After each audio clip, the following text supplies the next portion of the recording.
আমরা মর্মাহত। এত মানে নির্যাতন করেছে, নরপিশাচ হয়ে ওরা আমাদের নারীদেরকে এত মানে যন্ত্রণা মানে দিয়েছে এই মমিতাকে। তাই আমরাও চাই ওরা এইভাবে যন্ত্রণা করুক, আমাদের আর সহ্য হচ্ছে না।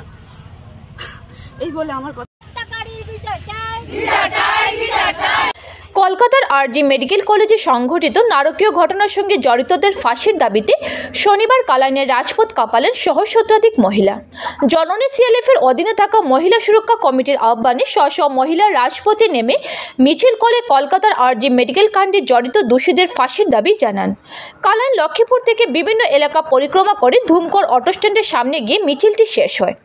কলকাতার আরজি মেডিকেল কাণ্ড ছাড়াও মহিলাদের উপর ক্রমবর্ধমান যৌন নির্যাতনের ঘটনার নিন্দা জানানোর পাশাপাশি এসব ঘটনায় জড়িতদের বিরুদ্ধে কঠোর ব্যবস্থা গ্রহণের দাবি জানান মহিলা সংগঠনের সভানেত্রী অঞ্জলি দাস চৌধুরী, সম্পাদিকা শেলি শুক্লবৈদ্য, জামিলা বেগম প্রমুখরা। অন্যান্যদের মধ্যে উপস্থিত ছিলেন বিজয়া বৈষ্ণব, স্বপ্না রায় ধর, আলায়া বেগম প্রমুখ। আমাদের কাছে মহিলাদের বক্তব্য রয়েছে। বক্তব্য শোনার আগে চ্যানেলটি ফেসবুকে ফলো এবং ইউটিউবে সাবস্ক্রাইব করতে ভুলবেন না। আমরা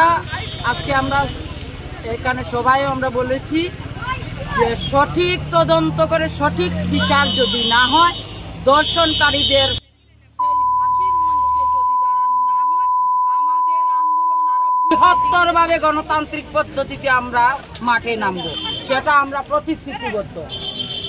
প্রতিবাদী সবাই জননী সিএলএফ থেকে আমরা সব সদস্যরা নিয়ে সব নারীরা এখানে আমরা কিন্তু আমরা এই যে মৌমিতা দর্শনকারী হত্যাকাণ্ডের জন্য আমরা সব নারীরাই আতঙ্কভাবে সবাই আমরা নিজেরা সুরক্ষা চাই। আমরা এইভাবে ঘরে থাকতে পারতেছি না এইরকম দেশের আন্দোলন জানিয়া।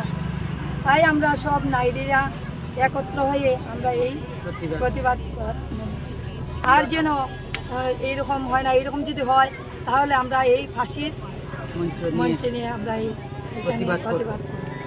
আরজি কর হসপিটালে যে মহিলা ডক্টরের সঙ্গে যে ধর্ষণ হয়েছে তার প্রতিবাদে আমরা নারীরা প্রতিনিয়ত আমরা নিরাপত্তা নয়।